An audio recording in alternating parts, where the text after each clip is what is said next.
Hi అండి. నమస్తే. నేను మీ Manasa. Welcome back to M&M's crazy kitchen. ఈరోజు మన కిచెన్‌లో చుండ్రు సమస్యని తగ్గించి, జుట్టు రాలడాన్ని ఆపి, ఒత్తుగా, పొడవుగా పెరగడానికి ఎంతో ఉపయోగపడే గుంట గలగరాకు రోటి పచ్చడి ఎలా చేసుకోవాలో చూపించబోతున్నాను. ఇది కేవలం జుట్టు వరకే కాదండి, కడుపులోని పేగుల్ని శుభ్రం చేసి, మలబద్ధకాన్ని దూరం చేస్తుంది. అలాగే డైజెషన్ ఇంప్రూవ్ అవ్వడానికి కూడా చాలా హెల్ప్ అవుతుంది. సో, లేట్ చేయకుండా ఈ హెల్తీ రోటి పచ్చడి ఎలా చేసుకోవాలో చూసేద్దాం. వీడియోని ఫుల్‌గా చూడండి. నచ్చితే లైక్ చేయండి. మరిన్ని సింపుల్ అండ్ టేస్టీ రెసిపీస్ కోసం మన ఛానెల్‌ని సబ్స్క్రైబ్ చేసుకొని పక్కనే ఉన్న బెల్ బటన్‌ని యాక్టివేట్ చేసుకోండి. రోటి పచ్చడి కోసం ఫస్ట్ అయితే గుంట గలగరాకు తీసుకోండి. ఇదొచ్చేసి మెజరింగ్ కప్స్‌లో ఉండే 250 ఎంఎల్ కప్‌తో 1 కప్ ఉందండి ఆకు. ఇది ఎక్కువగా మనకి పొలం గట్ల మీద పెరుగుతుందండి బాగాని. సో, ఆకుని శుభ్రంగా వాష్ చేసేసుకొని వాటరంతా పోయేలాగా ఇలా ఒక జల్లెడలో వేసి పక్కనుంచేయండి. ఇప్పుడు స్టవ్ మీద ఒక కడాయి పెట్టుకొని 1 టేబుల్ స్పూన్ వరకు ఆయిల్ వేసి హీట్ చేసుకోండి. ఇందులో 5 పొట్టు తీసేసిన వెల్లుల్లి రెబ్బలు వేసుకొని లో ఫ్లేమ్‌లో ఒక అర నిమిషం పాటు ఫ్రై చేసుకోండి. అలాగే 1.5 టేబుల్ స్పూన్ల నల్ల మినపప్పు వేసుకొని కాస్త దోరగా వేగనివ్వండి. పొట్టు మినపప్పు లేకపోతే మీరు చాయ్ మినపప్పు అయినా వేసుకోవచ్చండి. పప్పు దోరగా వేగిన తర్వాత అర టేబుల్ స్పూన్ ధనియాలు, 1 టీ స్పూన్ జీలకర్ర వేసుకొని, ఈ ధనియాలు పచ్చివాసన పోయేంత వరకు ఫ్రై చేసుకోండి. ఇప్పుడు ఇందులో మీరు తినే కారాన్ని బట్టి 3-4 ఎండుమిర్చి వేసుకొని బాగా ఫ్రై చేసుకోవాలి. ఇప్పుడు ఈ తాలింపంతా కూడా ఒక మిక్సీ జార్‌లోకి ట్రాన్స్‌ఫర్ చేసి పక్కనుంచండి.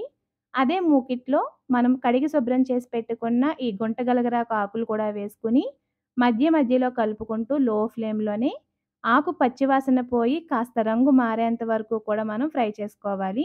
ఆకు సరిగ్గా వేగకపోతే రోటి పచ్చడి వాసనొస్తూ ఉంటుందండి.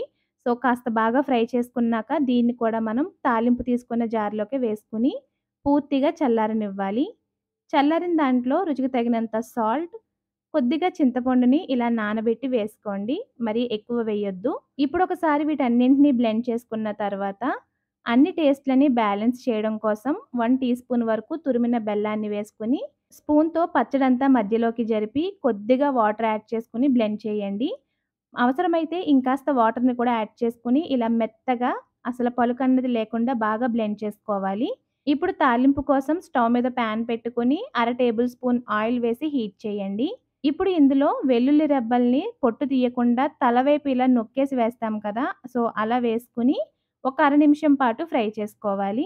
ఇందులోనే 1 టీ స్పూన్ వరకు పొట్టు మినపప్పు వేసుకొని మళ్ళీ దోరగా ఫ్రై చేయండి. ఇవి వేగిన తర్వాత అర టీ స్పూన్ ఆవాలు, అర టీ స్పూన్ జీలకర్ర, ఒక ఎండుమిర్చి వేసుకొని ఈ తాలింపంతా బాగా వేగనివ్వాలి. తాలింపు ఇలా వేగుతూ ఉండగానే ఆయిల్‌తో సహా ప్రిపేర్ చేసి పెట్టుకున్న ఈ రోటి పచ్చడిలో వేసుకొని వేడి వేడిగా రైస్‌లోకి సర్వ్ చేసుకున్నారంటే చాలా బావుంటుంది. ఇది రైసే కాదండి, ఇడ్లీ, దోస ఎందులో తిన్నా కూడా చాలా బావుంటుంది. ఫ్రిడ్జ్‌లో పెట్టుకుంటే మనకి 1 వీక్ వరకు కూడా నిల్వ ఉంటుందండి. చూసారు కదా! జుట్టుకి ఎంతో మేలు చేసే గుంట గలగరాకు రోటి పచ్చడి. మీరు కూడా ఈ రెసిపీని తప్పకుండా ట్రై చేసి, మీకు ఈ రెసిపీ ఎలా వచ్చిందో మాకు కామెంట్స్‌లో షేర్ చేయండి.